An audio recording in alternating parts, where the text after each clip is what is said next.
Bienvenidas a este conversatorio. Mi nombre es Miriam Paredes, estoy a cargo de la coordinación de vinculación de Flaxo y les doy la bienvenida a este primer conversatorio previo al octavo Congreso Ecuatoriano de Estudios sobre la Ciudad. Este congreso se va a llevar a cabo el 28 y 30 de noviembre en la ciudad de Ambato, en la Universidad Indoamérica. Este conversatorio además es una invitación a este congreso a enviar sus ponencias y a encontrarnos entonces en Ambato. Corresponde a esta mesa que se llama Economía Urbana e Informal. Y en esta mesa vamos a introducir y presentar varias investigaciones que se han realizado con Civitic, que es una asociación de 28 universidades en el Ecuador que realizan estudios de la ciudad.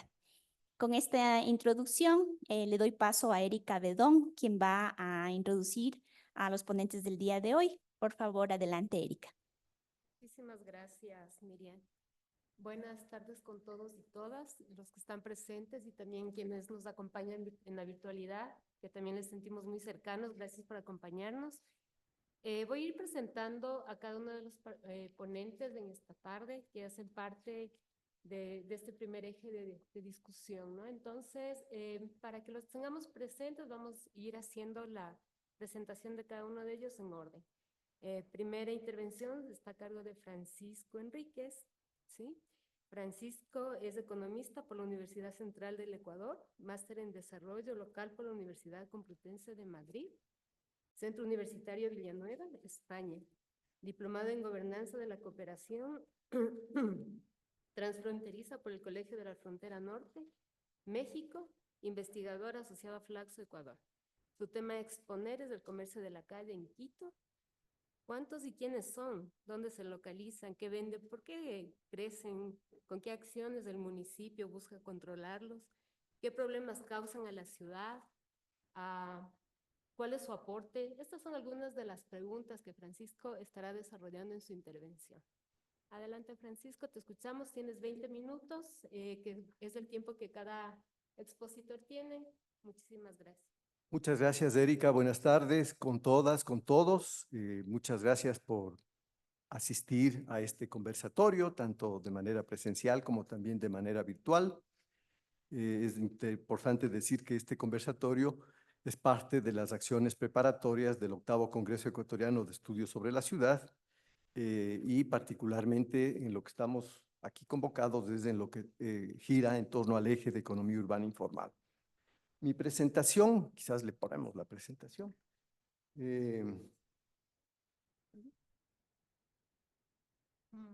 Creo que en el compartir será.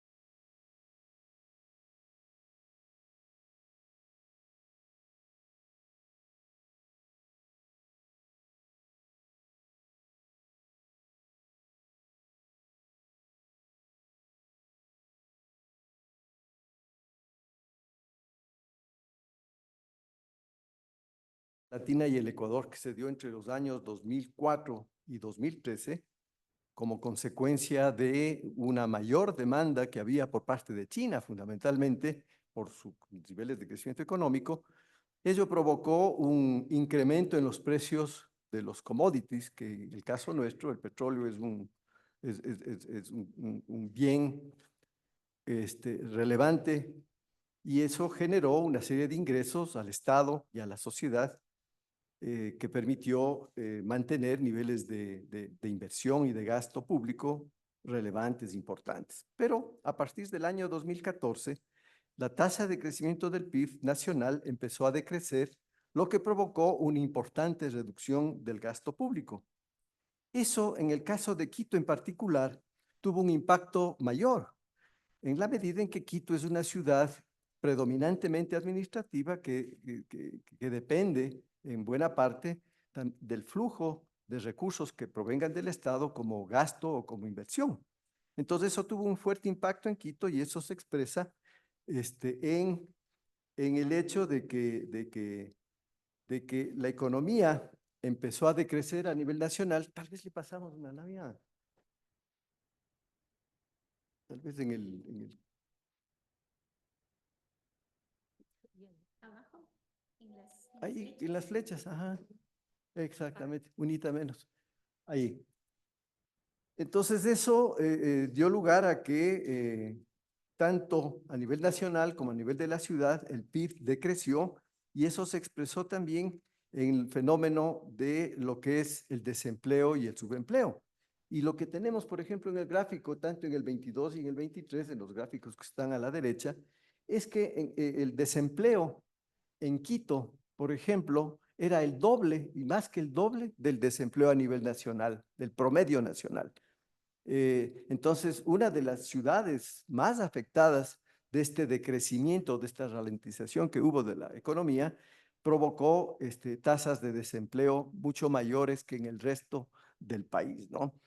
Eh, Más aún en el año 2020, desde el 2014 empezamos a tener tasas de crecimiento menores, pero a partir del 2020 ya tuvimos decrecimiento como consecuencia del fenómeno del COVID, ¿no? La pandemia. De acuerdo a la OIT, la informalidad laboral en el Ecuador alcanza a los 2/3 de la población ocupada. El impacto sobre el mercado laboral de la ciudad fue significativo, como se puede apreciar en el gráfico. Eso determinó un crecimiento acelerado del comercio informal o de la calle,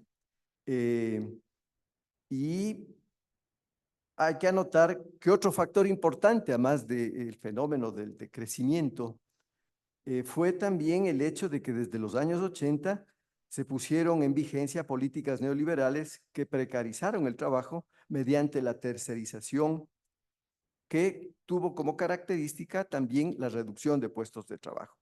Las empresas e incluso el Estado contrataron, y lo siguen haciendo hasta ahora, trabajadores y empleados a través de empresas tercerizadoras, con lo que redujeron los beneficios sociales de quienes empleaban. El resultado fue mayor desempleo, pobreza, ausencia de servicios sociales públicos y reducción de oportunidades. En ese contexto de desempleo significativo, la economía informal y el trabajo no adecuado crecieron. Y eso se expresa, como decía antes, en el comercio de la calle, que es importante decirlo, que este crecimiento del comercio en la calle no depende de la demanda, sino depende de la desigualdad, la concentración de la riqueza, las bajas tasas de crecimiento e incluso el achicamiento del Estado. La calle, en ese sentido, se convierte en un espacio privilegiado para realizar actividades lícitas que permitan obtener algún medio para sobrevivir. En la calle se refleja buena parte de la conflictividad de la sociedad. Ahí están las mujeres y los jóvenes desempleados que han sido excluidos por las razones que antes expuse, y también están los migrantes del país, fuera del país, que están de paso y son permanentes. La calle es el único espacio que tienen para generar algún tipo de ingreso. Desde esa perspectiva, pretender resolver desde la política municipal los problemas estructurales, bajo crecimiento, desigualdades, pobreza, violencia criminal, que están expresados en el comercio y en la calle, es imposible. La responsabilidad en ese sentido es de todos los niveles de gobierno, quienes deben implementar mejor políticas integrales, coherentes, bien articuladas. Al municipio le corresponde organizar el comercio de la calle a través de la planificación. Sigamos, creo que nos hemos pasado, estamos un poquito antes. Antes. Sí, ahí. Este gráfico da cuenta de 4 momentos de lo que ha sido la evolución del comercio de la calle en Quito. Y más o menos tenemos una secuencia desde el año 76, casi 50 años, en donde una investigación que hizo el municipio en esa época, un conteo que hizo, estableció que habían 4.800 comerciantes de la calle. 14 años después, eh, ese número de vendedores se incrementaron en un 52%. 24 años después, ya hablamos del 2014, se incrementó en cerca de un 30%. Y entre el 2014 y el 2022 transcurrieron 8 años y el crecimiento fue del 80%. Es decir, podemos apreciar que en los últimos 8 años el crecimiento ha sido muchísimo mayor que el crecimiento anterior y eso mucho corresponde a estos problemas estructurales que antes mencionaba. Siguiente. Actualmente, de acuerdo al censo que realizó el municipio, como decía antes, en el año 21-22, censo de comerciantes de la calle, actualmente hay 17,000 comerciantes en Quito, o habían en ese momento, en el año 22. 12,000 que se localizaban en parroquias urbanas y 5,000 en parroquias rurales. Casi el 60% son mujeres, el 75% de los vendedores de la calle son jefas o jefes de hogar con al menos 2 cargas familiares. El 70% tienen entre 31 y 64 años, lo cual da cuenta que están en la plenitud de su vida laboral. En las parroquias urbanas se concentra el 47%, en las parroquias urbanas tiene puesto fijo, que es el predominante, y en las parroquias rurales lo predominante son los vendedores ambulantes, que son el 52%. Cerca del 50% venden bienes perecibles, el 40% venden bienes no perecibles y el 10-11% ofrecen servicios. De los perecibles, el 35% son frutas y verduras y el 40% alimentos preparados. Es decir, el 75% de lo que se vende en las calles, de los bienes perecibles, son alimentos no procesados. Algunos provistos por productores nacionales y preparados por los mismos comerciantes. De los no perecibles, el 50% son ropa, zapatos y confecciones, que provienen de talleres artesanales, pequeñas fábricas manufactureras locales, y algo también de la gran industria y por supuesto del exterior. El 30% son bienes de bazar y bisutería, que se dice, 7% artesanías, y 5% eléctricos, electrónicos y una variedad de otros. Entonces, el comercio de la calle, además de contribuir a satisfacer las necesidades de quienes venden, también dinamizan sectores productivos del país. El comercio informal oferta bienes y servicios indispensables al alcance de los más desfavorecidos de la ciudad y también de ciertos sectores medios. Pasémosle a la siguiente.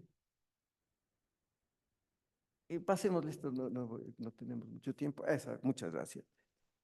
Bueno, indudablemente el comercio informal genera problemas al ocupar espacios públicos no adecuados, problemas como movilidad a los peatones y también, por supuesto, a los vehículos, problemas de salud pública al comercializar y producir alimentos preparados y frescos, que como sabemos carecen de agua porque no tienen ese servicio y también no tienen baterías sanitarias.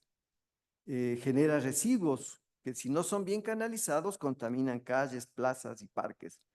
Causa daños también en algunos casos al patrimonio arquitectónico, cultural de la ciudad, a las edificaciones, al equipamiento urbano, al metro, a las paradas, al parques, plazas. Bueno, el metro todavía no porque no se ha permitido la ubicación de comerciantes al interior de él. Afecta también al desenvolvimiento de otras actividades como el turismo, la administración y servicios como el transporte público, incluso al comercio que está operando desde las edificaciones. Vamos otra, por favor. Quizás el desafío de una política pública está en cómo convertir este problema en un aporte a la ciudad.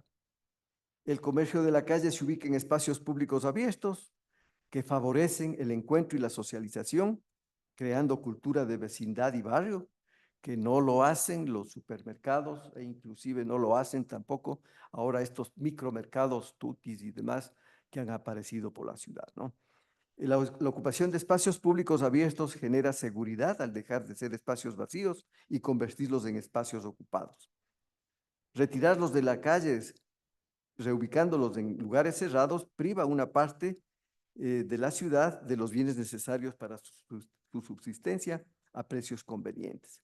Hay que mantener el comercio de la calle en espacios públicos abiertos, pero deben estar debidamente organizados, planificados, regulados, dotados de algún tipo de mobiliario que sea ligero, desmontable, acorde con la estética de la ciudad y evitando la privatización del espacio público. De ser un problema que afecta al desenvolvimiento de la ciudad y privatice el espacio público, debería aportar en su desarrollo. Alan Middleton, que es un académico inglés que ha estudiado mucho el empleo, el subempleo y el sector informal en el Ecuador. Aquí tenemos un libro que se publicó aquí en Flaxo hace 2 años sobre el sector informal en el Ecuador. Él es un académico de la Universidad de Birmingham en Inglaterra. Él dice que existe un conflicto entre los planificadores urbanos y los vendedores ambulantes. Pero él dice que esos conflictos son resolubles si se los hace formar parte del sistema de comercio de la ciudad. Y él dice, si los municipios no eligen una vía no violenta para solucionar las demandas conflictivas de la ciudad sobre el uso del espacio, las ciudades estarán contribuyendo los municipios a una percepción de inestabilidad de la ciudad. Vamos al siguiente. ¿Cuál ha sido la respuesta, no del municipio actual, sino la respuesta históricamente de las distintas administraciones? En primer lugar, el comercio de la calle se ha abordado desde 2 enfoques que han generado las políticas públicas. El primero desde una perspectiva urbanística y patrimonialista y el segundo desde una perspectiva social y culturalista. El primero, este patrimonialista, se ahondó desde que la UNESCO en 1978 declaró al centro histórico como Patrimonio Cultural de la Humanidad. Las políticas derivadas de ese enfoque patrimonialista han sido las de impedir que el comercio informal se ubique en calles y espacio público abierto y se traslade hacia lugares cerrados como mercados, ferias, centros comerciales populares u otras edificaciones por considerarlos atentatorios al patrimonio cultural tangible de la ciudad. Yo perdí bastante tiempo en la instalación, así que unos minutitos más. Eh, Perdón, sí, no, ya no. Ya no hay más diapositivas. Sigue, por favor, ¿Ya no tómate tienes el más tiempo que diapositivas? necesites. sí, o sea, las 14 que están ahí. Por considerarlos atentatorios al patrimonio cultural tangible de la ciudad. La política urbana ha privilegiado la preservación del patrimonio tangible y ha menospreciado al patrimonio intangible. Middleton dice que se trata de una perspectiva que celebra los edificios e ignora una historia de relaciones sociales y esa visión tergiversa la historia. Los comerciantes de la calle son personas cuyo sustento depende de la vitalidad económica de las calles y son importantes para los sistemas locales de intercambio, pero los planificadores creen que son una barrera para la modernización del centro histórico de la ciudad. Muchas veces esos planificadores ven de la misma manera que vieron las élites en el siglo XIX y principios del XX, fines del XIX, principios del XX, a los indígenas que los consideraban un obstáculo para el desarrollo. Los comerciantes de la calle son vistos como la principal barrera para la modernización y el desarrollo de la ciudad, desestimando la iniciativa de los comerciantes y su contribución a la economía local y nacional. El segundo enfoque, con una perspectiva más bien social y culturalista, enfatiza en el derecho de toda persona, que toda persona tiene que realizar una actividad económica que le permita generar los medios de vida para su subsistencia y de su familia. La Constitución ampara este derecho en el artículo 329 y establece el derecho que tienen los ciudadanos que viven en este país a trabajar en espacios públicos. Desde lo culturalista se considera que el uso de la calle y espacios públicos abiertos por el comercio de Quito forma parte de una antigua tradición que se remonta al periodo preincásico y que se ha mantenido durante siglos, adecuándose a las condiciones de cada periodo. El centro histórico de Quito ha sido un espacio al que han concurrido las comunidades que le rodean, han acudido a realizar prácticas sociales de creación y reproducción social y cultural, cuyas expresiones han sido el encuentro para intercambiar bienes en plazas y calles y la realización de una serie de actos rituales propios de la religiosidad popular. Dichas prácticas se mantienen vivas hasta la actualidad, ocupando mercados, calles y espacios públicos y cuya expresión se manifiesta a través del dominado comercio informal y que, de acuerdo a Eduardo Kingman, son fuente inagotable de comunidad, cultura y patrimonio. Las políticas derivadas de este segundo enfoque entonces han enfatizado en el derecho al trabajo y en el reconocimiento de que se trata de estrategias de sobrevivencia. Los dos enfoques, tanto el patrimonialista como también el enfoque social culturalista, han contribuido a entender la problemática y la dinámica de este fenómeno y podrían ser complementarios, aunque también son contradictorios. Para superar esas dificultades es indispensable adoptar una visión integral, armonizando lo urbanístico, lo patrimonial, lo social y lo cultural, agregando una perspectiva económica y comercial que revalorice el comercio de la calle y dé cuenta de la función que cumple. Yo propongo 5 nociones, no voy a exponer las 5 nociones porque ya no tenemos tiempo, pero voy a mencionar cada una de ellas. El uno es el derecho al trabajo. Toda persona tiene derecho a realizar una actividad económica para generar, por supuesto, lícita, para generar medios de subsistencia, pero también está el derecho a la ciudad, lo cual habla del derecho que tienen los demás habitantes también de realizar sus actividades económicas, sociales, lúdicas, y por lo tanto hay que buscar un equilibrio entre lo que es el derecho a la ciudad y lo que es el derecho al trabajo. El otro noción que me parece relevante es el espacio público, que es el origen de la ciudad. Las ciudades, antes de que las personas vivan, son lugares de encuentro en donde van las personas a intercambiar bienes, sus excedentes para obtener otros, y en esa medida ese es el origen de la ciudad. El otro elemento importante tiene que ver, la otra noción, con el patrimonio cultural, en donde recuperamos la idea de que no es solamente el patrimonio tangible, sino que es un intangible, y ese intangible está dado en el encuentro, en las relaciones sociales, en la cultura. Y un último elemento que me parece relevante es el de la economía sustantiva, que es una noción que la creó un economista húngaro del siglo pasado, Karl Polanyi, en donde él establece una diferencia entre la economía sustantiva y la economía formal, moderna, y dice que la economía sustantiva es la que se deriva de la dependencia que tiene el ser humano con la naturaleza y sus semejantes para conseguir el sustento que requiere, a diferencia de la economía formal, que tiene como único norte la búsqueda de la ganancia, y a través de la búsqueda de la ganancia lograr lo que se denomina el progreso y el desarrollo, que puede ser para unos, pero que hemos visto que no es para todos. En ese sentido, lo que dice Polanyi es que esta economía formal, esta economía moderna, lo que ha hecho es desestructurar viejas instituciones heredadas, como son las fiestas colectivas, donde se redistribuía el excedente. La reciprocidad, la redistribución y el intercambio se han debilitado profundamente. Y finalmente, las nuevas políticas, y con esto concluyo, tal vez le pasamos a la siguiente lámina, vale la pena indicar que lo informal no va a desaparecer porque forma parte de la estructura económica en la que conviven modos de producción ancestrales con los modernos. La economía urbana informal es parte de la estructura histórica que ha sido negada y excluida. Una nueva política pública debe integrarla, considerando la adopción de acciones que no la persigan, sacándoles de la calle y ubicándoles en espacios cerrados donde queden confinados y ocultos.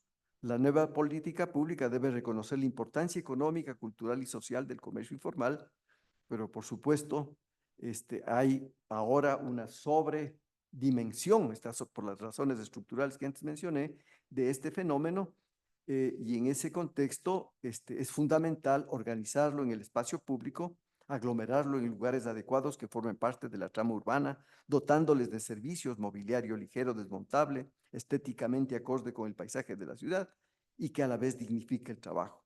Comercio de la calle histórico, pero compatible y funcional con el presente de la ciudad, incluyéndolo en la planificación, haciéndole formar parte del sistema económico, del sistema comercial, dotado de servicios de calidad en espacios de sociabilización y cultura, que además de mejorar la calidad de vida de estas personas, acreciente el patrimonio de la ciudad. La apropiación del espacio colectivo por parte de todos le da la condición al espacio público, le da la condición de espacio público. Y es a partir de él que se debe organizar lo urbano y no a partir del espacio privado y el mercado, que es en la forma como se está organizando el espacio público en la actualidad. Son los centros comerciales y este tipo de mecanismos como de comercialización también, los que están organizando la urbe y dejando más bien el espacio público como tal, como residual. Es indispensable contar con una institucionalidad y unas políticas públicas urbanas y sociales sólidas que permitan procesar los distintos intereses, que no siempre son compatibles, privilegiando el interés de la mayoría, principalmente de los más vulnerables. Allí será posible ir construyendo armonía, integración y convivencia pacífica en la que siempre van a haber tensiones. Se trata de construir una política pública que dignifique, revalorice y proteja la economía urbana informal y a la vez respete el derecho de todos a la ciudad y al espacio público. Muchas gracias y perdonen la extensión. Gracias. Interesante tu presentación. Lamentablemente estamos sujetos al tiempo. El tiempo es importante en estos eventos. Te pido disculpas por haberte interrumpido. Muchas gracias, muy rica tu intervención. La siguiente intervención está a cargo de Lizeth Molina. El tema a exponer es situación laboral de recicladores en Ecuador. Lizeth es arquitecta por la Universidad de Cuenca, especialista de estudios de la ciudad, investigadora del YACTA Lab de la Universidad de Cuenca. En resumen, su trabajo da cuenta de que en el mundo existen 20 millones de recicladores que trabajan en el sector informal. La falta de visibilidad y reconocimiento de su actividad perpetúa su marginación y fomenta la injusticia social. Por esta razón, en la siguiente intervención se expondrán los resultados de investigación sobre la situación laboral de los recicladores en el Ecuador, dejando evidencia que contribuye al diálogo con los tomadores de decisión para exigir mejores condiciones para los recicladores. Está en Cuenca, ella sí. Bueno, estás ya como moderadora, entonces adelante puedes seguir.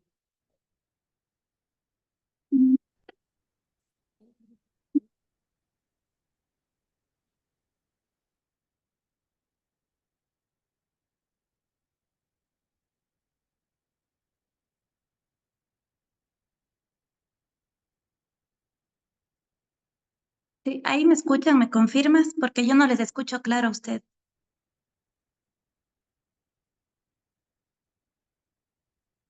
Te escuchamos claramente. Ya, perfecto. Bueno, buenas tardes con todos allá en Quito. Yo les saludo desde Cuenca. Como ya dijeron, mi nombre es Lizeth Molina y trabajo para la Universidad de Cuenca, para el Departamento de Espacio y Población. El día de hoy les quiero hablar sobre quién se encarga del reciclaje en Ecuador y a pesar que la mayoría de la presentación se trata de las personas, es indudable la relación que tiene el reciclaje con la gestión de residuos. No se me pasa la diapositiva.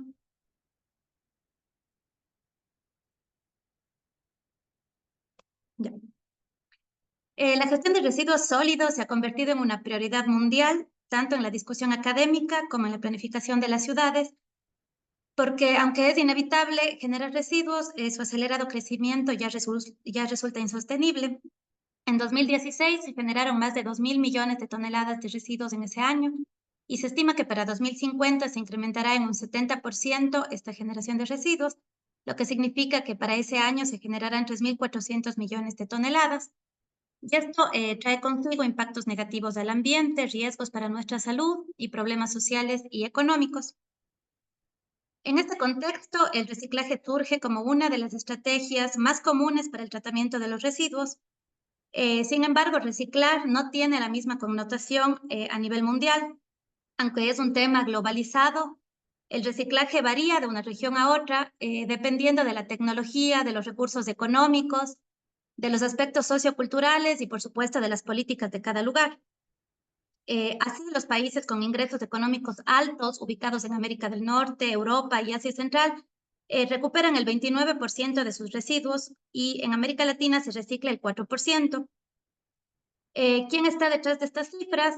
Pues en un caso está un sistema formal que se encarga de la gestión de residuos, tanto de la recolección como del reciclaje. Aportan con recursos económicos y tienen unas políticas sobre el tema ya en etapa avanzada. Y en el otro caso, la responsabilidad sobre ese 4% recuperado recae netamente en el sector informal, sin ayuda del sector formal. Además, las políticas sobre el tema son inexistentes o están en etapa inicial.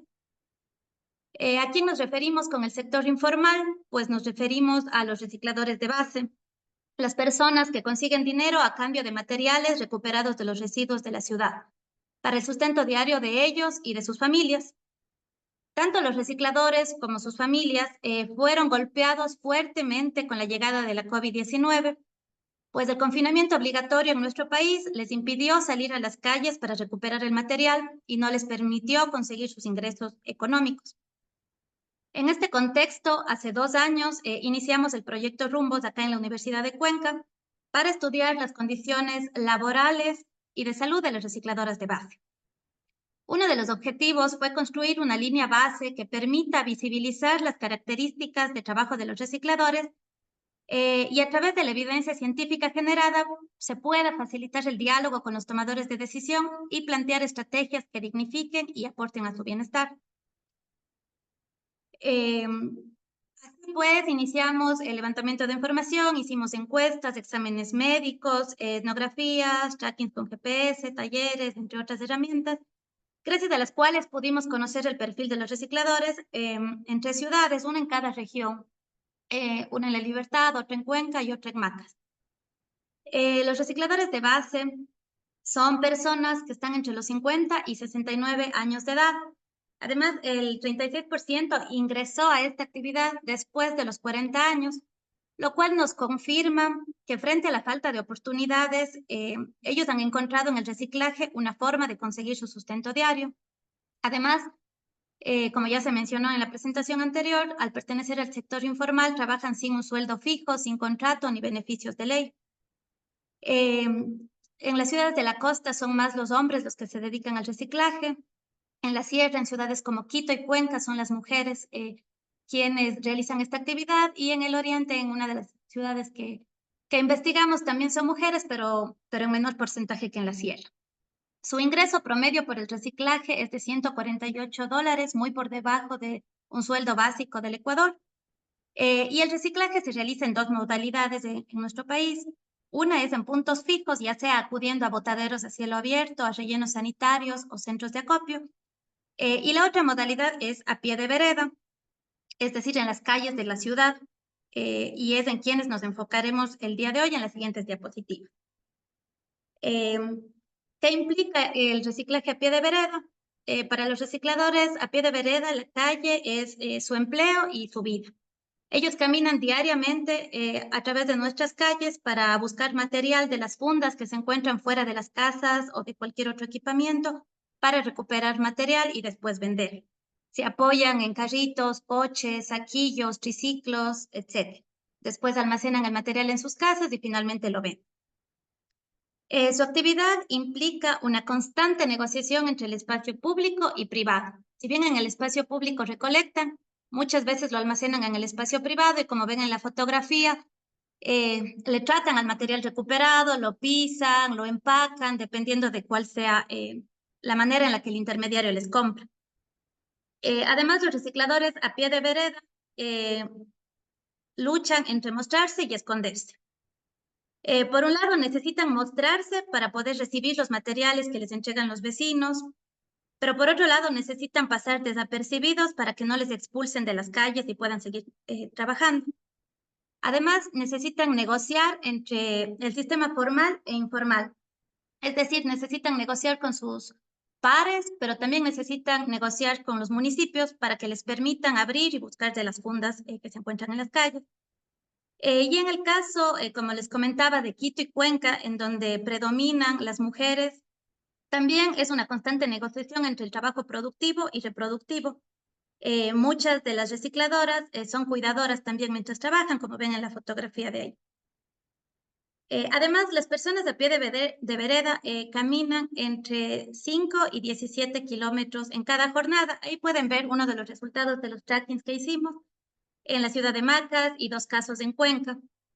A más de los kilometrajes, implica que permanecen en el espacio público más de 6 horas, a veces 10 y a veces hasta 14. Además, cada vez que caminan, pues cada jornada que salen necesitan recuperar, cargar o empujar hasta 100 kilogramos diarios. Uy.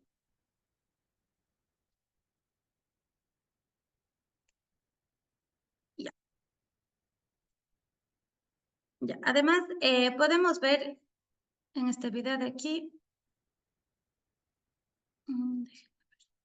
Ya. Em, Aquí hicimos un ejercicio de tracking con GPS con 30 mujeres recicladoras. Lo que ven ahí es el mapa urbano de Cuenca. Es un día de reciclaje de varias personas en la que podemos ver los desplazamientos de ellas. Y a pesar que su tiempo de permanencia es bastante, como les dije anteriormente, y sus desplazamientos son largos y claros, como lo ven en el video, son un grupo de peatones que están invisibilizados y marginados de la ciudad. Y no solo eso, sino que también se invisibiliza lo que representa para su trabajo para la ciudad. Según la empresa de aseo de Cuenca, voy a hablar de Cuenca, pero esto se reproduce en las otras ciudades también. Los recicladores recuperan cerca de 2.000 toneladas de material. Según el Banco Mundial, cada tonelada le cuesta a la ciudad entre 50 y $100. Por lo tanto, los recicladores de Cuenca significaría que le otorgan mayor vida útil a los rellenos sanitarios y le ahorran a la ciudad entre $100.000 y $200.000. Hay que considerar que estas cifras están subestimadas por el carente registro del reciclaje informal en Cuenca y en todo el país. Y no solo económicamente, sino también ambientalmente, los recicladores tienen un impacto positivo en el medio ambiente, evitan al año más de 5.000 toneladas métricas de dióxido de carbono, lo que equivale a dar 534 vueltas a la Tierra en un auto, y esto también se traduce en dinero. Esto es cerca de $400.000 según los precios internacionales. Entonces, con estos datos que les he mostrado y que les he sintetizado brevemente, podemos decir que los recicladores son agentes positivos para las urbes. Sin embargo, pertenecen a los sectores más empobrecidos del país y marginados de la sociedad. Además, su dinámica de trabajo genera riesgos negativos para su salud, ingresos económicos insuficientes e impactos negativos relacionados con la inseguridad y la violencia en las calles. Por lo tanto, se puede decir que el sector informal está subsidiando el servicio de gestión de residuos a expensas de su bienestar integral. La falta de visibilidad y el reconocimiento de esta actividad nos está llevando a una subestimación sistémica y perpetúa la marginación del sector informal. Por lo tanto, es evidente que urgen medidas políticas y unos trabajos multiactor para implementar estrategias que aporten al bienestar de los recicladores. Gracias.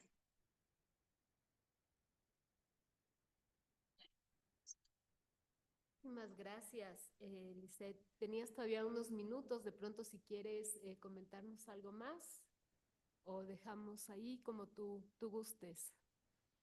Francisco, ¿deseas? Que nos escucha. Quisiera saber si me escuchan, por favor, las personas que están en la virtualidad. ¿Nos escucha la sala? Sí, Sí, sí, ahí sí te escuchamos más claro.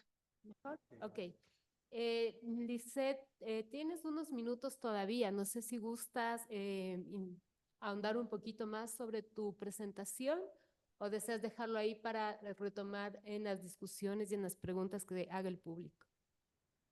Sí, más bien si alguien tiene alguna consulta, pues la podemos solventar ahora o al final.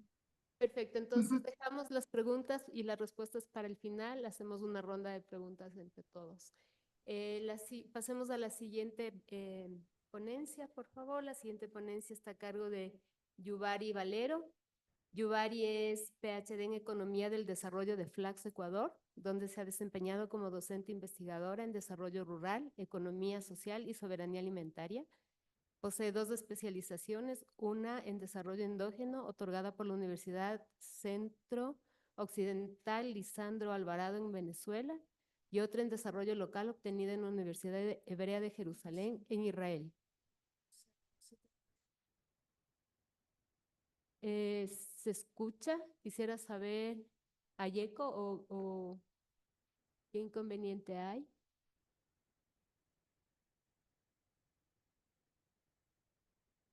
Quisiera que me confirmen, por favor, si se escucha.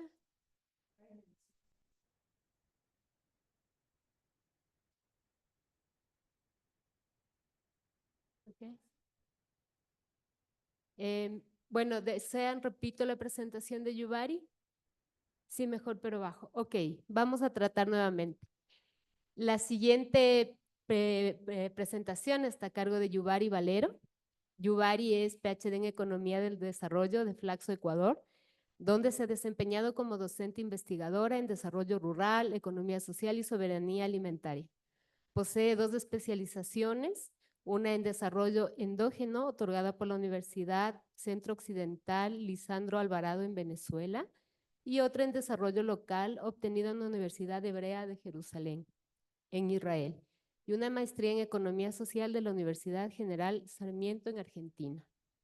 Es responsable de la formulación, coordinación y ejecución de proyectos de desarrollo local y proyectos de migración y desarrollo dirigidos a la integración de la población venezolana en Ecuador, para la Fundación ABSI. El tema a exponer son ferias agroecológicas en espacios urbanos.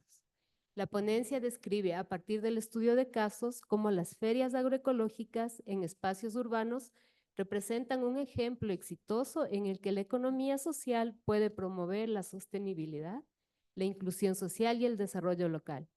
Las conclusiones destacan que la feria son espacios dinámicos donde se entrelaza la producción agrícola sostenible, la economía solidaria y la creación de comunidades más resilientes y conscientes de su entorno.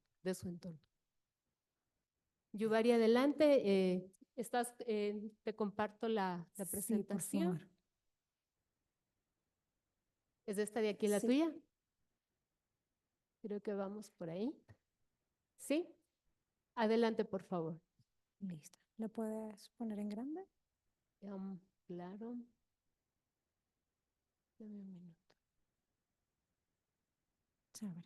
Listo. ¿Me escuchas? Sí, espero que se escuche bien.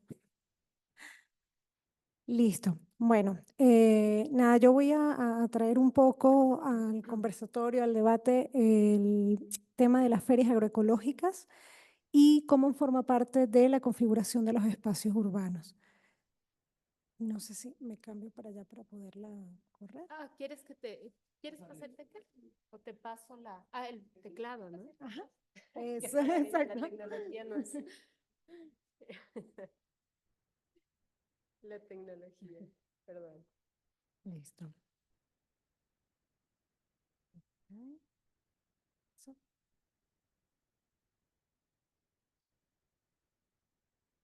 Sí. No avanza. Menor. La de arriba. ¿No? ¿Con cuál flecha le estabas pasando?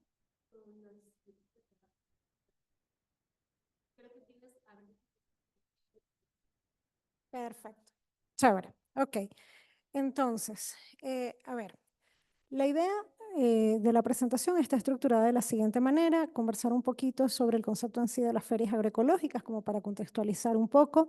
Luego un marco de análisis sobre el cual podríamos entender un poco este aporte que realmente traeríamos a este debate dentro de la configuración de los espacios urbanos.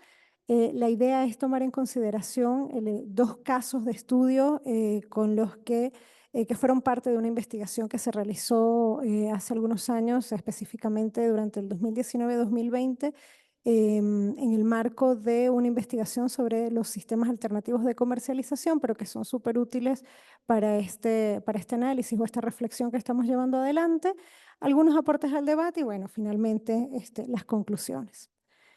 Entonces, primero entender, cuando hablamos de ferias agroecológicas, la importancia de pararnos en 2 vertientes. Una, la agricultura familiar campesina, y otra, lo que les comentaba justamente, los sistemas de comercialización alternativos.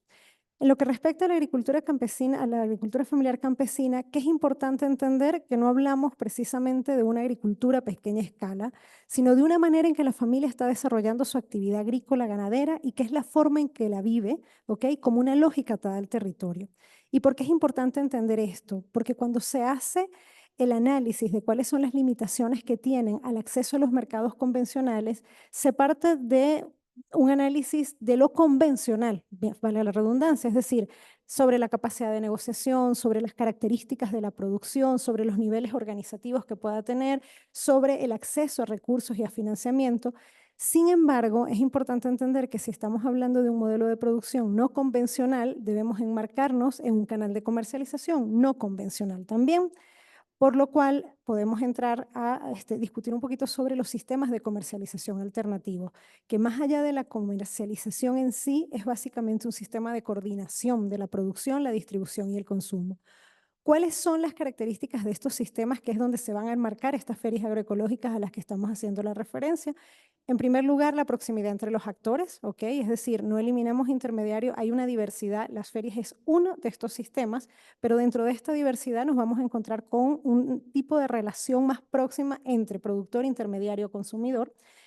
Es de carácter territorial, es decir, generalmente está anclado a un espacio local, regional, y valora muchísimo la relación con el medio ambiente.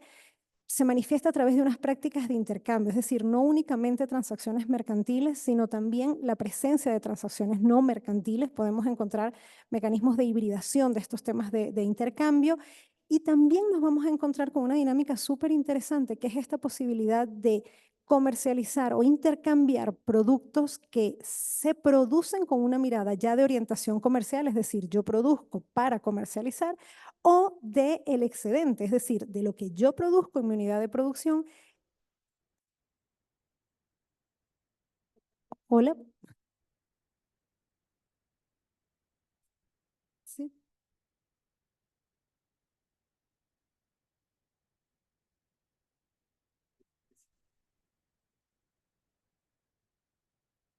¿Me están escuchando? ¿Se escucha bien? Sí. Sí. Perfecto. Listo. Ok. Perdón. Listo. Entonces, aquí es que comentaba acá, pues este tema de la orientación de esta producción. Y por último, se caracteriza por ser un espacio de intercambio que creo que ajá, em, que de alguna manera traen a colación todo lo relacionado a prácticas espaciales y a gobernanza del espacio. Es decir, estamos hablando de sistemas que son realmente complejos y heterogéneos. No me... Ah, no, es que cuando activas el... Perdón. Entonces, como comentaba, básicamente, pues dentro de estos modelos, dentro de estas modalidades, nos vamos a encontrar una gran diversidad entre las que están presentes estas ferias.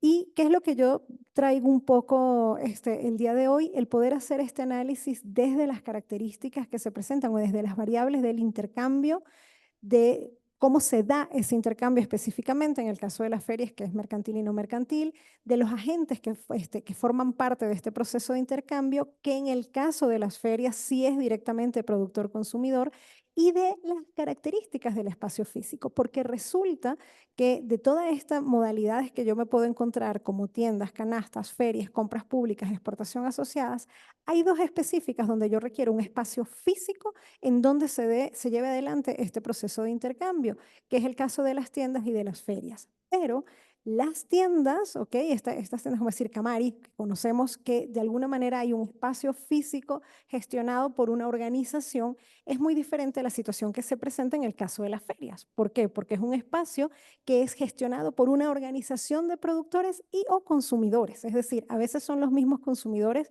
quienes gestionan este espacio y traen hasta acá a los productores. A veces son los mismos productores quienes organizan y gestionan el espacio, y a veces hay un trabajo conjunto. Por eso es tan importante el poder entrar en el análisis justamente partiendo con dos ejes muy concretos, que es uno, el de la economía social, trayendo a colación a los aportes de Carpoland, y un poco ya los traía Francisco en su presentación.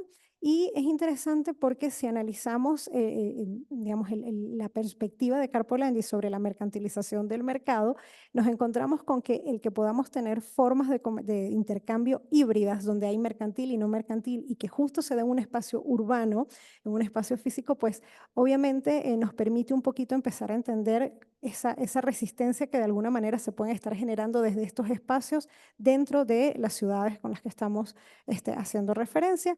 Y por otro lado, pues esas características de la integración económica y social que forman parte de ese intercambio. Es decir, no es solamente un tema de el intercambio de la mercancía per se, sino de la relación que se establece entre los actores dentro de estos espacios que se ubican en estas ciudades.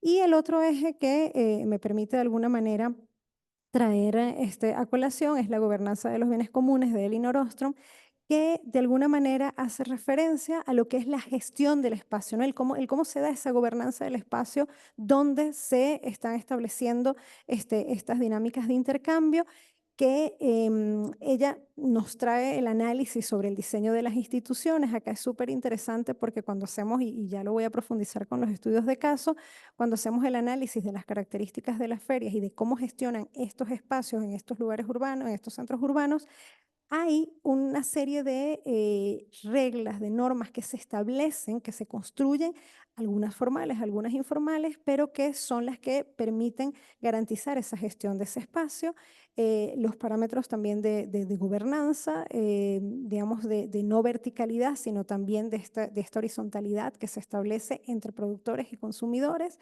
Por otro lado, los conceptos de adaptabilidad y resistencia, ¿ok? Que esto es también súper interesante porque estamos hablando de transferir de alguna manera este no convencional de un sistema de producción a un modelo no convencional de comercialización, pero que si bien la producción se está dando en contexto rural, lo estamos trayendo al sector urbano, a las zonas urbanas, desde un mecanismo de adaptabilidad. Y por último, constante aprendizaje colectivo que nos vamos a encontrar entre los diferentes actores que intervienen.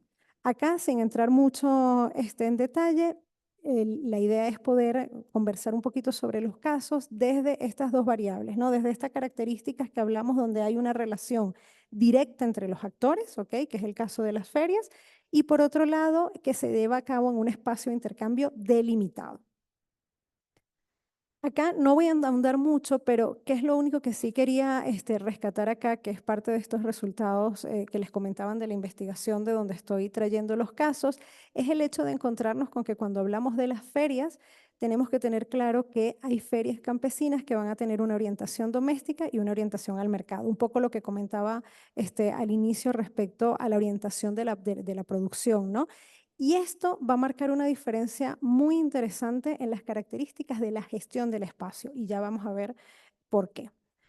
A ver, los dos casos a los que voy a hacer referencia, como les comenté, fueron seleccionados entre el año 2019 y 2020. Para este momento contábamos en Ecuador con unas 236 modalidades de sistemas de comercialización alternativos, 137 ferias para este momento, 12 de ellas ubicadas en Imbabura. De estas 12 ferias ubicadas en Imbabura, se hizo un proceso de selección en función al porcentaje de transacciones mercantiles que se daban, es decir, de cada 10 transacciones que se daban en estas 12 ferias, cuál tenía mayor representación de transacciones no mercantiles para poderlas analizar dentro de este esquema, del número de actores, del tipo de actores, ¿no? Que intervienen en el espacio, en la gestión del espacio, y por último, de la presencia o no del Estado. Estas dos ferias que se analizaron fue por un lado Ayucunapa, por otro lado Frutos de la Pachamama, y voy a entrar un poquito en detalle muy brevemente en cada uno de estos dos casos, pero que es lo que realmente nos interesa hoy. A ver, en el caso de la Feria Ayucunapa, tiene una antigüedad del año 2016, está ubicada en San Vicente de Cotama, en Otavalo, tiene una producción, una comercialización de productos naturales y semiprocesados, y para el momento contaba con 27 familias socias. Familias campesinas de la comunidad de San Vicente de Cotama, principalmente mujeres. Que era interesante que los consumidores eran también familias de Otavalo con el interés de adquirir productos frescos sin químico y que contaban muchas veces con unidades de producción, es decir, principalmente se podía reflejar allí esta dinámica de un espacio de intercambio. No había una presencia de intermediarios ni interés de que estos intervinieran. No había un apoyo directo por parte del Estado. ¿Y dónde se desarrollaba? ¿Cuál era el espacio físico donde se desarrolla esta feria? En un espacio comunitario que era gestionado ante el gobierno local, no por el gobierno local. Otros actores que participaban acá, familias que contaban con apoyo de colectivo agroecológico, que brindan asistencia técnica a sus unidades de producción, hay un 30% de prácticas no mercantiles. ¿Qué era interesante en las características de esta feria? Que la familia entera se involucraba en la preparación de la participación en ella, pero además llamaba la atención que la producción en sus unidades agroecológicas, los mejores productos quedaban para la casa y el excedente era el que se llevaba a la comercialización. Y es lo que de alguna manera permitía que se diera este intercambio con otros consumidores que también tenían sus propias unidades. ¿Cómo estaba distribuido el espacio? En un formato de U, con un espacio abierto al centro. ¿Por qué es interesante hacer mención a esto? Porque es totalmente opuesto a un supermercado, que son pasillos a través de los cuales tú te vas encontrando con los productos, totalmente impersonal. Acá partías de una relación entre las personas que estaban intercambiando y además generalmente en este espacio abierto al centro podías encontrarte con algún tipo de actividad cultural. ¿Cuál era el rol de las instituciones locales acá? La feria estaba incrustada en dinámicas comunitarias de la familia de San Vicente de Cotama y prácticas e instituciones locales. El trueque, el rol de la mujer, configuraban el sistema de comercialización. Y tenemos el otro caso de Frutos de la Pachamama, que era otro modelo de feria ubicado en Ibarra con una antigüedad desde el 2013 que concentraba a 66 familias, ¿ok? Que eran campesinos de cantones de Pimampiro, Ibarra, Otavalo, Antonio Ante, principalmente mujeres. ¿Qué me encuentro aquí? La concepción de lo local se me amplía un poco más, ¿ok? Más allá de que estoy dentro del mismo sector, ya no es exclusivo de los participantes de una misma ciudad. Venían familias de Ibarra con interés de adquirir productos frescos sin químicos que no necesariamente contaban con sus unidades de producción y además no intervenían intermediarios. Sin embargo, en las afueras de la feria se ubicaban intermediarios que venían con productos de la costa, de la Amazonía, para aprovechar el espacio de comercializar. Había o hay una participación activa del Estado. ¿Por qué? Porque era el propietario del espacio donde se estaba desarrollando esta feria y aquí entramos un poquito más en este otro eje que está dentro del Congreso de estas ferias municipales, ¿no? Había una participación activa que ofrecía la asistencia técnica para fortalecerlo en términos de rentabilidad. ¿Qué era interesante acá? Que aquí había un menor número de prácticas no mercantiles y el formato o la distribución del espacio era en pasillos o sectorizado. Este era el área donde encontramos vegetales, este es el área donde encontramos las harinas. Entonces, había ese apoyo de alguna manera había empujado a esta distribución. ¿Qué nos encontramos acá? Que las prácticas propias de la economía andina predominaban en la configuración del sistema, sin embargo, cada vez se veían más permeadas por la intervención de otros actores que responden a modelos de comercialización convencionales. Aquí me recuerda mucho a lo que comentaba Francisco respecto a la economía informal y el cómo muchas veces se busca a través de las políticas llevarlo a lo convencional, llevarlo a lo tradicional, ¿no? En este caso, pues obviamente lo que se generaba era conflicto entre los participantes de la feria al interno, no participantes de Estado, sino los que estaban a favor de estas políticas y los que no estaban a favor de estas políticas. Ahora bien, ¿para qué traigo todo esto? Porque me interesa traer a colación cuáles son esos aportes que puede dar una feria agroecológica dentro de la configuración de los espacios urbanos. En primer lugar, tenemos un esquema de reactivación, optimización y o uso del espacio público. De la misma manera que lo comentaba Francisco, espacios donde se genera apropiación, ¿ok? Que de otra manera estuviera subutilizado, pues esto se ve acá presente. Se generan también espacios de educación y conciencia ambiental. Cada esquema de intercambio que hay entre un productor y un consumidor, te encuentras una posibilidad de saber cómo fue la forma de producción, de tener mayor conciencia ambiental y de trasladar esto a un espacio urbano. Por otro lado, nos encontramos con espacios de apoyo a la economía local, ¿ok? Un poco lo que hacía mención, no solamente lo que yo estoy trayendo de lo rural al espacio urbano, sino también potenciando lo que a nivel urbano se pueda estar produciendo. En muchas de estas ferias hay comercialización también de productos procesados, panes, yogures, que se traen justamente al espacio.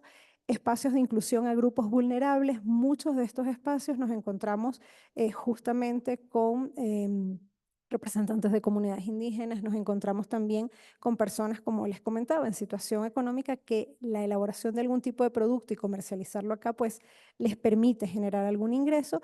Y por último, y creo que yo lo más valioso, más importante, la generación de redes y de colaboración. Estos espacios son espacios de convivencia, de intercambio, de sinergias, ¿ok? Que se establecen dentro de un espacio específico urbano.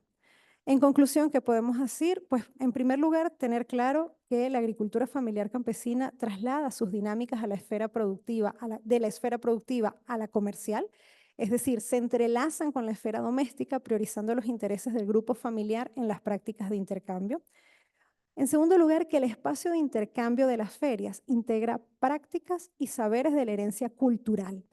Las expectativas de los actores implícitas en la construcción social del espacio se van a enmarcar en el respeto de esa autonomía.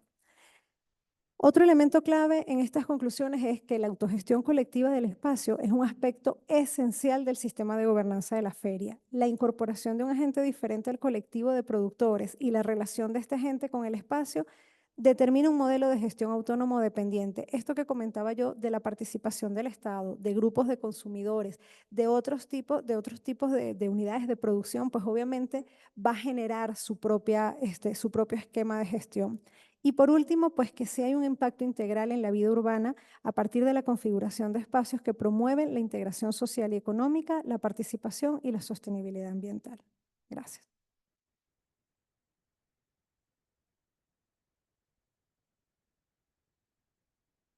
Muchísimas gracias, Yubari. Bueno, creo que ahora en el orden del día podríamos dar inicio a una ronda de preguntas. Quisiéramos escucharlas, bueno, no escucharlo, vamos a hacer por medio del chat. Denme un minutito. Vamos a dejar de compartir. Ok, gracias. Bueno, vamos si es que ustedes tienen alguna pregunta, alguno de los expositores, por favor, ruego se dirijan con los nombres y podemos leerlos a través del chat. Bueno, básicamente ahora estamos viendo que son comentarios de lo que algunos problemas técnicos, pero estamos abriéndonos en este momento a un espacio de preguntas, por favor, si desean hacer preguntas, conversar con las personas que han intervenido. Adelante. Hagámoslo por medio del chat, por favor, pueden escribir. O si te parece, podemos darles acceso, o también podríamos hacerlo por audio, si desean pueden levantar como, levantando la mano en el sistema Zoom y les damos pues acceso para que lo puedan hacer.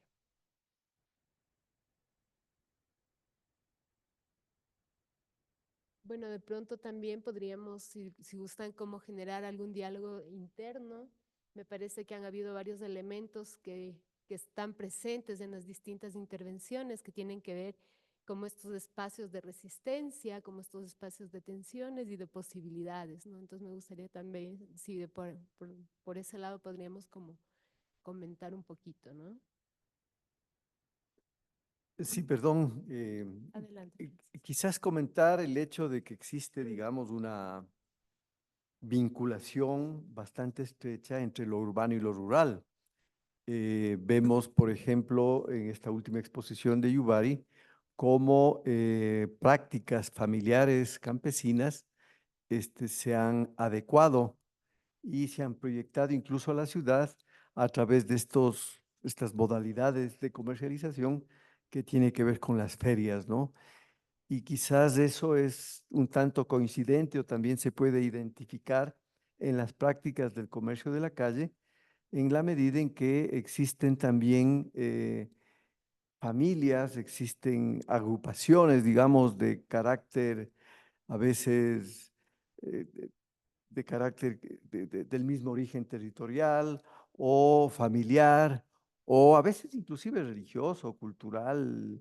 eh, eh, entonces, lo que sí vemos desde esta interacción en el comercio de la calle ya se trata predominantemente de intermediarios, aunque también hay comunidades que tienen o vienen o están vinculados o tienen personas de esas comunidades que venden acá productos de esa comunidad. Por ejemplo, el ajo está asociado a ciertas comunidades indígenas, principalmente de Tungurahua y Chimborazo, que vienen, no sé si ciertos días o algunos ciertos días, otros vienen de manera permanente.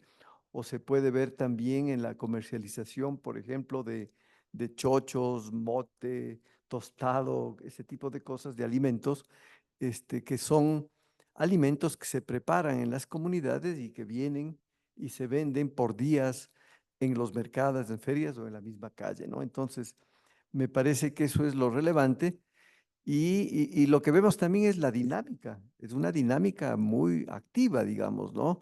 Que cada vez más bien, a veces el Estado, aunque qué bueno que el MAG en este caso, del ejemplo que puso Yubari, está presente, pero quizás cuando se ocupa el espacio, en el caso del comercio de la calle, por ejemplo, más bien lo que hay es ocultamiento, persecución, y eso es lo que precisamente tenemos que ir buscando cambiar, ¿no?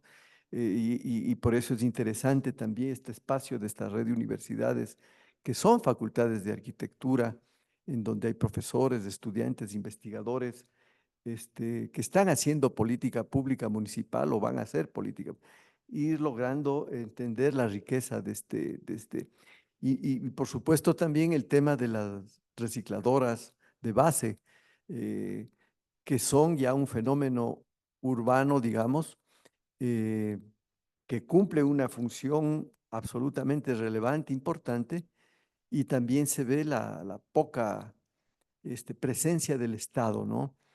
Me parece que las tres exposiciones tienen un vínculo muy estrecho, digamos, en cuanto dan cuenta de esta otra dimensión de la economía y de la vida urbana, que tiene un gran potencial y cumple un rol fundamental, ¿no? Eso diría. Correcto, gracias, gracias Francisco. Y eso nos enlaza o nos pone en la mesa de discusión con la pregunta de Ricardo Pozo, ¿no? Que dice, quisiera consultar sobre el aspecto de organización interna versus permisos municipales y ordenanzas, ¿no?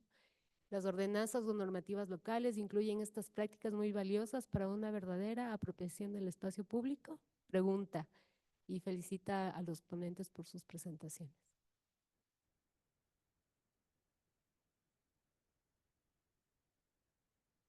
¿Quién desea intervenir, Yubari? O sea, yo puedo hacer un comentario más en la línea a nivel de las ferias y luego le doy la palabra a Francisco con el tema de la economía de la calle. A ver, no. Lamentablemente, uno de los hallazgos durante la investigación es que de alguna manera desde la política pública siempre se va a buscar estandarizar.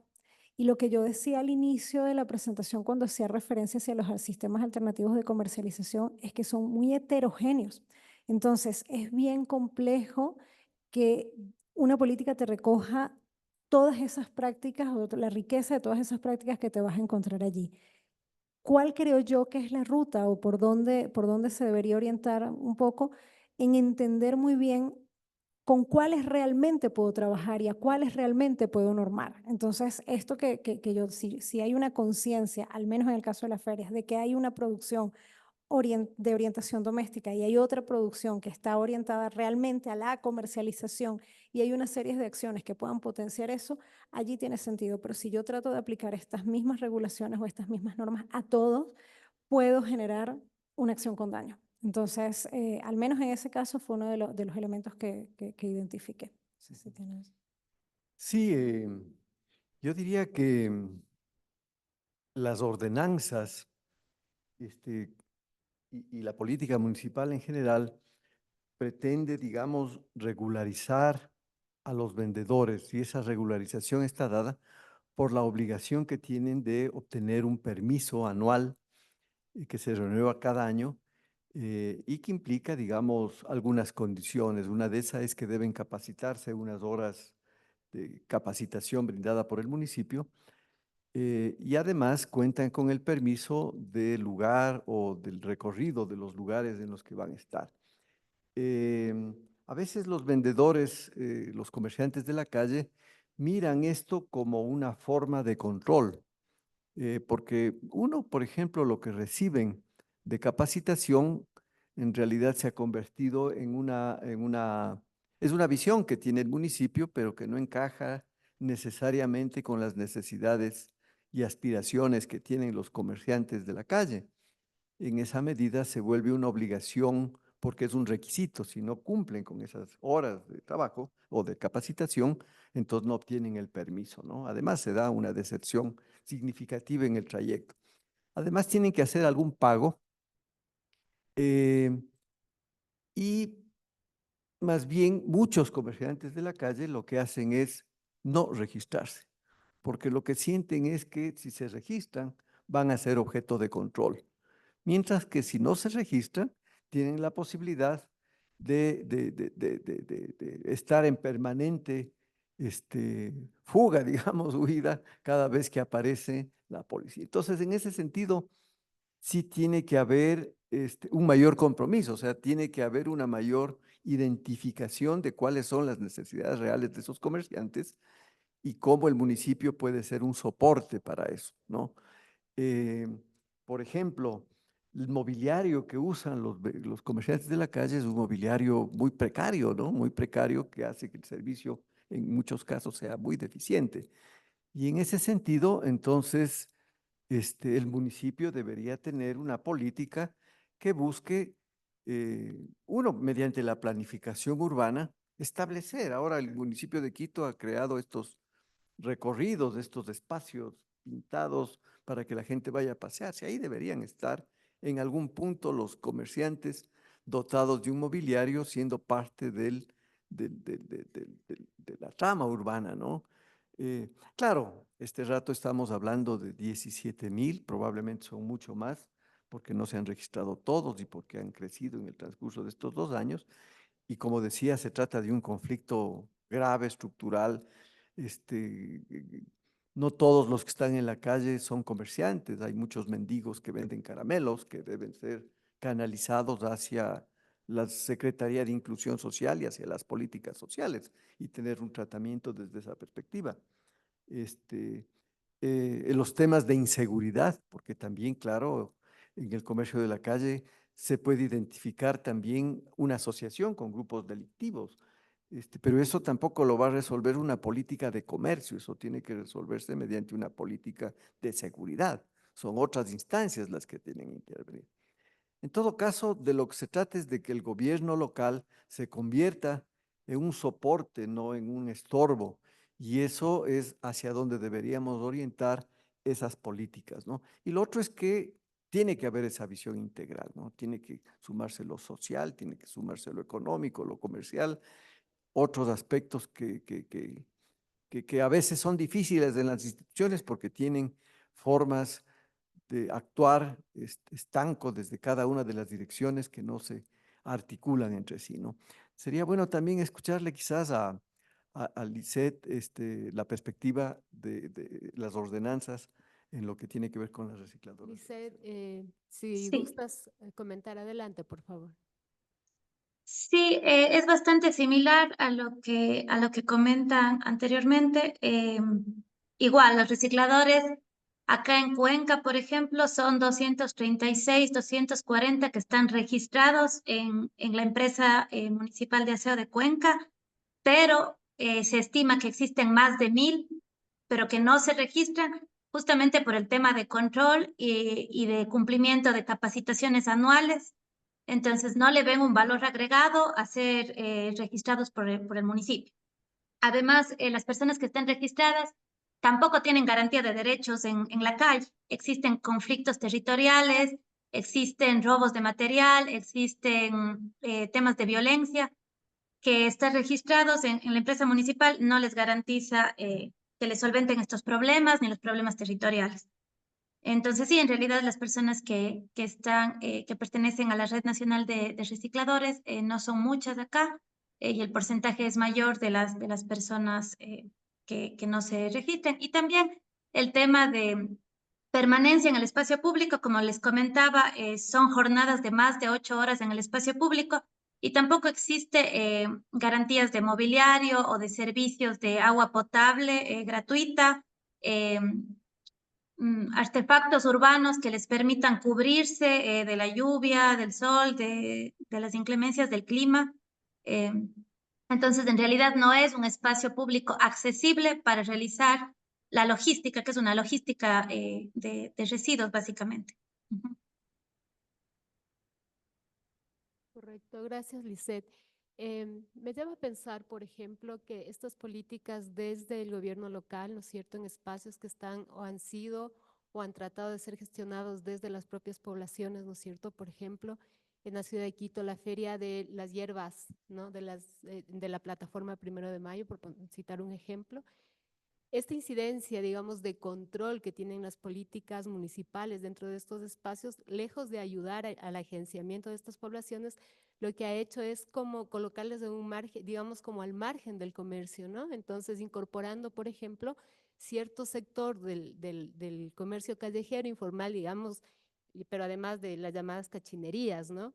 Introduciéndoles un espacio que las señoras hierbateras han ganado desde la agencia, ¿no? Y desplazándolas en sus trabajos hacia el espacio urbano, donde son por políticas municipales también como perseguidas, ¿no es cierto? Y tienen como estas lógicas de estar como escabulléndose en el día a día para poder ejercer. Entonces creo que estas políticas desde la noción de control, más que desde gestión, más que desde de pensar los espacios de abastos, por ejemplo, como los mercados, como posibilidades para la ciudad, lejos de eso se convierten como en estas herramientas, ¿no?, que se constituyen como en estos impedimentos de poder ejercer, digamos, ¿no? Hay una pregunta, dicen si es que podrían hablar de algún caso en el que, una pregunta anterior, en algún caso que haya funcionado algún tipo de ordenanza para tratar este tipo de, alguna experiencia para tratar este tipo de intervenciones, pero como unas formas de posibilidad. Esta era una pregunta que estaba en Cuenca, dicen específicamente, no sé si me pasó en el chat. Pero tal vez si es que hay algún caso, sí, hay uno de Lima, Perú, déjame mirar.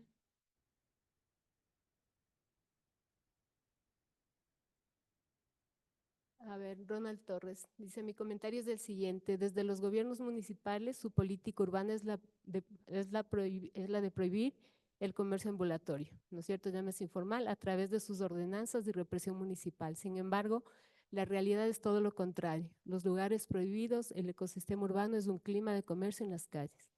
Mi pregunta es, ¿cómo se podría explicar la relación de disputa por las calles y las normas entre los ambulantes y autoridades municipales?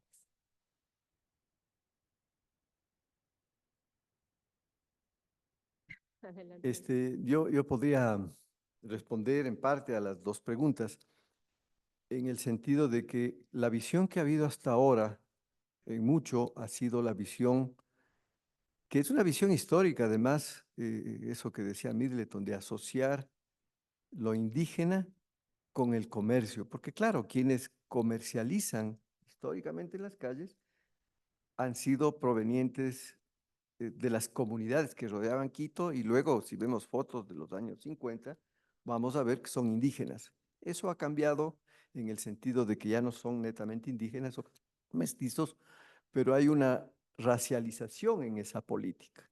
Y en esa medida, la creación de mercados o centros comerciales populares, que como se dio aquí en Quito, en alguna medida lo que trata es de sacarles del espacio público abierto y localizarles en espacios cerrados. Eh, Eso no ha funcionado, ¿no? Ya se intentó, Rodrigo, es decir, el alcalde de Quito, el general Paco Moncayo, les propuso a los comerciantes crear los centros comerciales populares y si bien ahí se localizaron algunos, muchos, digamos, luego de más de 10 años de esa política, ha resultado un fracaso, ¿no? Ha resultado un fracaso porque nuevamente los comerciantes han salido a la calle y las personas que van a esos lugares son muy pocos, ¿no? A veces son las cachinerías, entre comillas, que mencionaba Erika, ¿no? Lugares de venta de cosas robadas, ¿no? Hay muchos. Entonces, claro, eso nos llega a plantearnos otras políticas. En la administración de Rodrigo Paz, en el año 88, 92, se hizo una ordenanza que consideró que los comerciantes de la calle tenían que estar en la calle ubicados y se les dotó de un mobiliario ligero, desmontable, que lastimosamente funcionó poco, pero que permitió incorporar al comercio de la calle como parte del sistema de comercialización de la ciudad. No en mercados, los mercados son fundamentales, por supuesto las ferias son fundamentales y hay que propiciar también el incremento, el crecimiento de este tipo de espacios, ¿no? Estas ferias que hemos visto agroecológicas. Ahora tenemos las ferias de ropa usada, que son también importantes y que también son ausentes. Entonces, lo que diríamos es, la política pública municipal tiene que incorporar en su planificación espacios en la calle, en el espacio público abierto, que considere no a los 17,000 a lo mejor, pero sí que considere organizarlos y darles espacios, darles mobiliario, incorporarles en el sistema. Eso permitiría de alguna manera evitar, digamos, este nivel de conflictividad permanente, de esa disputa de calles de la que nos habla Ricardo, en el caso del Perú, y que esto tampoco va a resolver los problemas estructurales que se expresan ahí, sino que van a contribuir a reducir el impacto significativo que tienen ahora, ¿no? Eso diría yo. Gracias, Francisco. Yubari y Miriam, adelante en orden. No, muy brevemente, justamente creo que el poder poner sobre la mesa todas estas experiencias te evidencia, o sea, estas tipologías, ¿no? Te evidencia que no son islas, o sea, están totalmente entrelazadas. Hay un entramado allí que es el que realmente configura nuestras ciudades y que tienen que ser reconocidas para realmente tener una planificación que se ajuste a las necesidades, a la realidad, porque por más que lo quieras controlar, va a seguir ahí, se va a seguir permeando. Entonces, creo que el esfuerzo debería orientarse a visibilizar, que es parte de lo que estamos haciendo ahorita y sería lo fundamental. Gracias, Yubari. Miriam, adelante, por favor.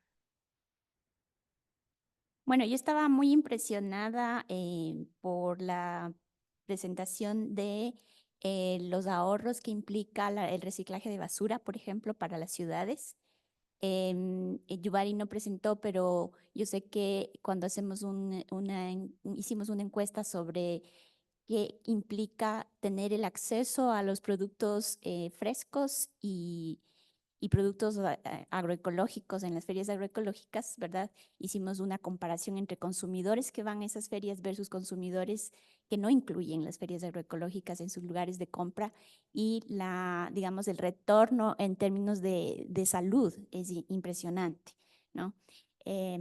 Digamos, y en general creo que es súper importante visibilizar y reconocer como gobiernos locales, como municipio, como parroquias, por ejemplo, creo que es uno de los primeros pasos reconocer los beneficios que está generando este comercio, este tipo de comercio, que se le denomina informal, pero que tiene diferentes maneras, diferentes formas, ¿no? Se desarrolla en diferentes formas, es autoorganizado, autogestionado, ¿verdad?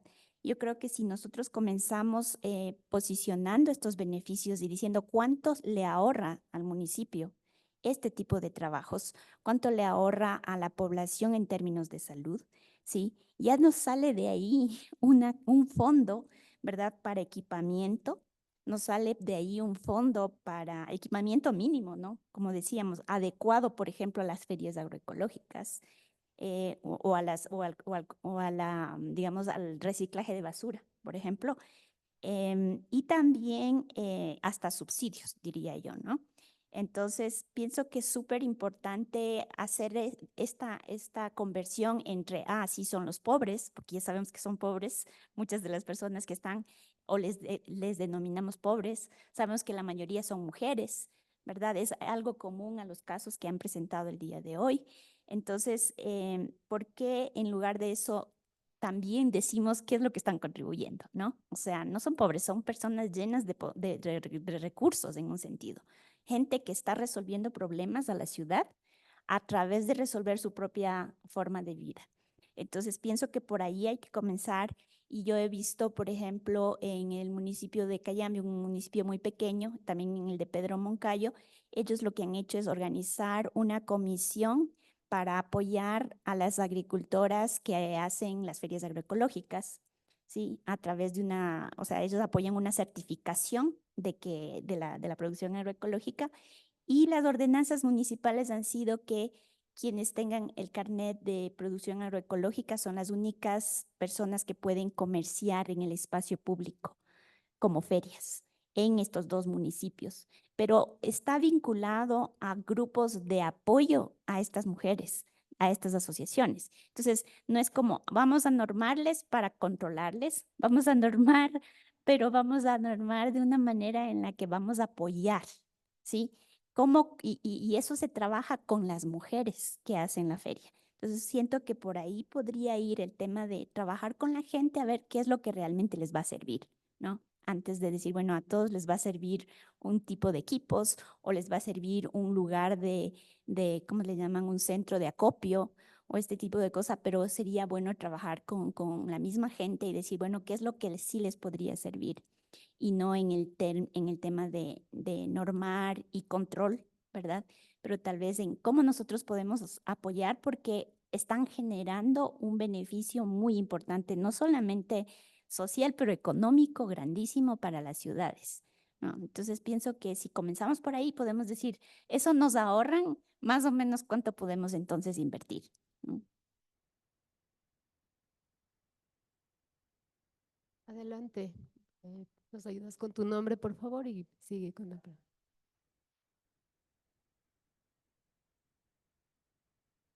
Está prendido. Ahí estamos prendidos, ¿sí? A cómo reivindicar estos espacios en donde están los comerciantes informales, para que no pase lo que decía la compañera, ¿no es cierto? De verles como pobres o de estos comentarios hasta despectivos de, bueno, ahora la calle parece un mercado, sino de reivindicar tanto la calle como los mercados. La semana pasada, por ejemplo, estuve en el mercado de San Francisco, en el centro histórico de Quito, y subía por toda la Rocafuerte. Hay muchísimos comerciantes allí. Y siento que el reivindicar, por ejemplo, este espacio y de hacer que en el imaginario colectivo se viva la experiencia que es poder ver toda la diversidad que existe mientras recorres la calle, la diversidad de productos, de personas que hay allí. Y luego cuando ingresas al mercado también hay otra diversidad y otras dinámicas, me dio un poco de tristeza llegar al mercado y estaba vacío prácticamente. Entonces, ¿cómo volver a reivindicar tanto estos espacios? Sea el mercado, ¿no es cierto? Como este mercado municipal regulado, si se quiere, pero también esta parte externa en donde coadyuvan un sinnúmero de personas y de diversidades.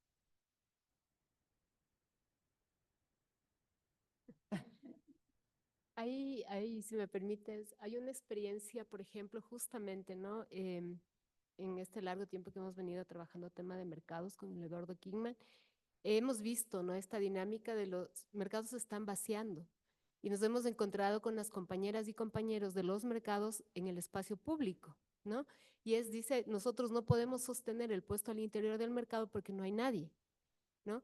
Pero ¿qué pasa a nivel de política pública con relación a estos espacios? Por ejemplo, ¿cómo es posible que permitamos, o digamos, o será de cuestionarnos cómo funcionan estos permisos para generar 6, 7 supermercados y cadenas de abastos, ¿no es cierto?, alrededor de un espacio de un mercado tradicional, por ejemplo, ¿no? O de lo que se podría llamar un mercado tradicional, entendiendo como con esta lógica andina, ¿no? De dónde viene la dinámica del mercado. Entonces, si primamos en estas políticas el poder dar permisos y proliferar toda una serie de cadenas alrededor de los mercados, obviamente los mercados están vaciándose.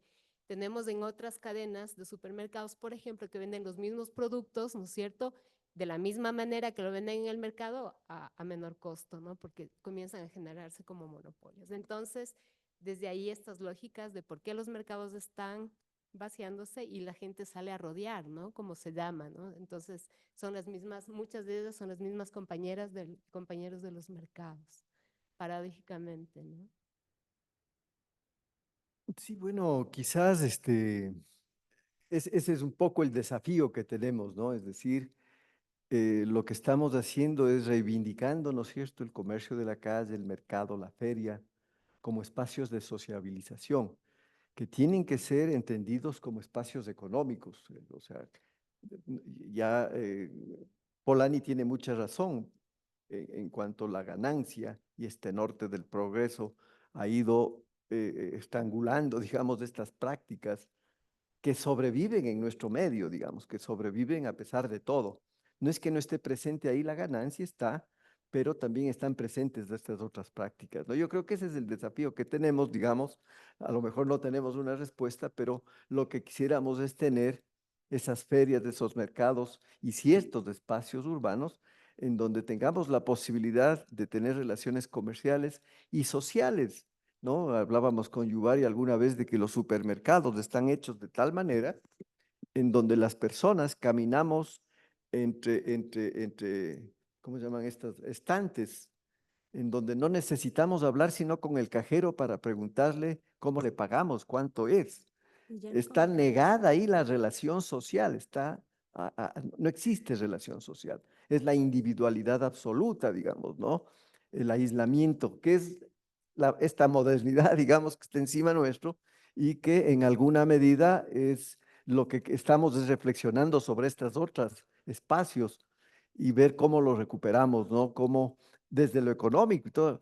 Hay mucha gente que está migrando y vemos que aquí hay un potencial, ¿no es cierto?, económico, de trabajo, y nos interesa recuperar esta dimensión social, cultural, que forma parte de nuestra idiosincrasia, que nos quieren hacer perder, pero que no debe ser así, ¿no? Y claro, y lo que sí vemos es que en la política municipal, no digo el alcalde de ahora, digo en general, lo que está es, la ciudad está estructurada por el comercio, pero por el gran comercio, por los grandes centros comerciales. ¿Quién les pone algún orden a estos tutis que son como hongos que se reproducen por la sociedad y que están cerrando tiendas? ¿Quién les regula? ¿Quién les dice que los centros comerciales es igual? Entonces, todo esto otro está, digamos, controlado fuertemente, policialmente, y los otros, en cambio, tienen mucha libertad. No queremos tampoco decir que eso también es parte del sistema de comercialización, pero no puede ser de la manera anárquica como actúan. Este, pero bueno, yo asumo tu pregunta como el desafío que tenemos desde en la reflexión que estamos. A lo mejor no tenemos una respuesta, pero en lo que estamos, sí. Gracias. Encantado. Bueno, no sé hasta qué horas tenemos pensado el conversatorio. Tenemos que ir cerrando, no sé, ustedes me dicen, seguimos con las preguntas. Hay, bueno, varias intervenciones en el chat. Quisiera retomar esta última que me parece importante, que ya se fue, ya no es la última. Em, y habla, por ejemplo, qué pasa con el cuidado de niños y jóvenes mientras sus padres trabajan en las tareas, ¿no?, descritas anteriormente. Y nos encontramos con esta realidad en el día a día en las calles, ¿no?, de la ciudad. La presencia de niños, niñas, adolescentes en el espacio público acompañando a padres trabajadores del sector informal, ¿no es cierto? ¿Qué pasa con estos niños? ¿Qué políticas hay al respecto? ¿Y cómo nos planteamos esto dentro de estas mesas de discusión? No sé si... Sí, justamente eso conversábamos también con Francisco en alguna oportunidad, porque ¿se acuerdan cuando yo comentaba un poco de cómo transfieres las prácticas de la unidad de producción a la comercialización, al espacio de comercialización? Entonces, algo que te encuentras es que, al menos en estos casos de las ferias agroecológicas, ¿no? La unidad de producción es un espacio familiar. Vamos, hay un grupo familiar que forma parte de esto. Y por eso yo decía, cuando organizas la feria, es la familia la que organiza. Nosotros con Miriam tuvimos la oportunidad de hacer un levantamiento etnográfico estando con las familias y era casi que una fiesta, o sea, era preparar y cada uno de los miembros de la familia hacía algo para preparar todo para que mañana, el día siguiente, a las 6 de la mañana, estar allí armando. Y muchas veces pues se cuestiona el tema del trabajo infantil y todo esto, pero es otra práctica, no es otra idiosincrasia. Ahora, hay otros esquemas también dentro del nivel del comercio ambulante donde también te encuentras casos donde no tienes dónde dejarlo, ¿no? Y donde obligatoriamente tienes que conciliar te toca conciliar el espacio doméstico con este espacio en donde vas a ganarte la vida. Entonces, vuelvo a lo mismo. O sea, yo creo que si desde las autoridades responsables de generar las normativas, de generar todas estas políticas, no se visibiliza la necesidad real que hay, como esto, como cómo hago un espacio seguro, cómo genero un entorno seguro, si voy a tener presencia de niños y jóvenes allí, cómo busco una alternativa, vamos a seguir en la misma dinámica anárquica, como decía Francisco, en la que nos encontramos. Hay mucho de visibilización, hay mucho de visibilizar, de entender, de analizar esa práctica y de cómo realmente yo puedo acompañar ese proceso.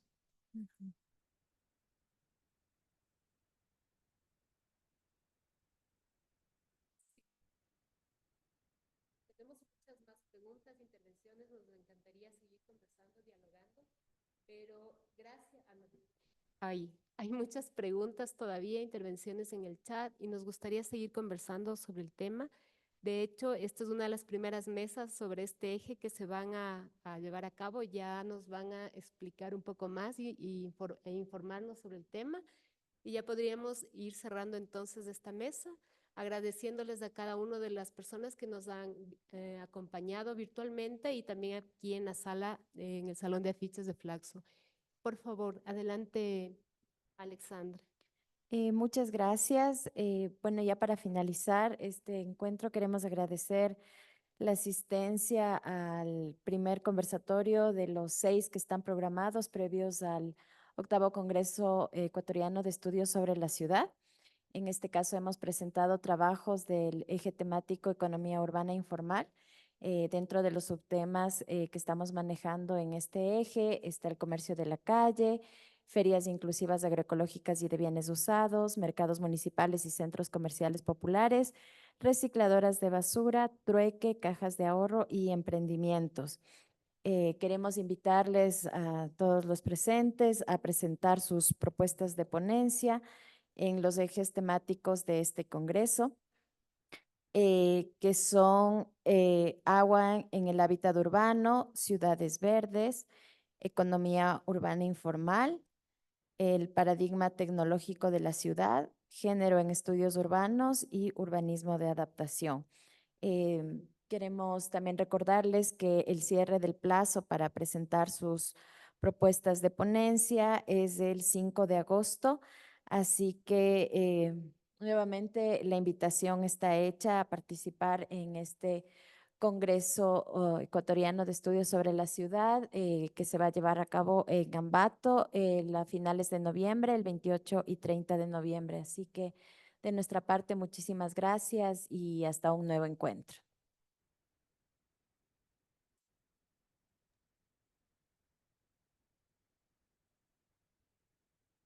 Gracias, chao. Muchísimas gracias. Hasta luego.